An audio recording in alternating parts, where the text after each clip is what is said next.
আমার সামনে সব পুরো ছাই করে দিয়েছে। আমার সাথে আগুনে জ্বলজ্বল করে জ্বলছে। আমি কি দেখবো? আমার দেখার কোনো ভাষা নেই।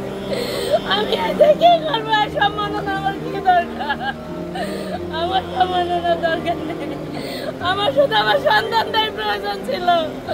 আমার একটা মাত্র ছেলে ছিল। আমি শুধু আমার সন্তানটাই মানুষ করতে চেয়েছিলাম সুনাগরিক হিসাবে। আমি পারি নাই। আমি লজ্জিত মা।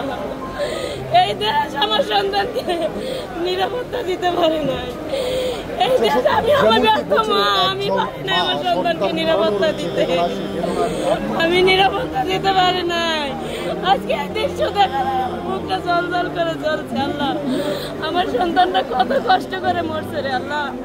ওরা কিভাবে আমার সন্তানটাকে মারছে আমি তো মেনে নিতে পারতেছি না। আমি এই দৃশ্য কিভাবে চোখে দেখি আল্লাহ?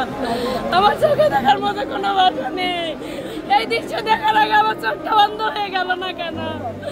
এই দৃশ্য দেখার আগে আমার চোখটা কেন বন্ধ হয়ে গেল না? Sajjad Hossain Sajal OCT university textile engineering BSc করতেছিল। আমার ছেলে দেশে সুনাগরিক হিসেবে গড়ে উঠে চাইছিল। সব পুরো ছাই করে দিল কেন? আমি কেন ছাই করে দিল? এই হাসিনাকে কেন নিয়ে সেখানে পড়াইলো না? কেন এখানে এনে পড়াইলো না আমার চোখের সামনে? আমার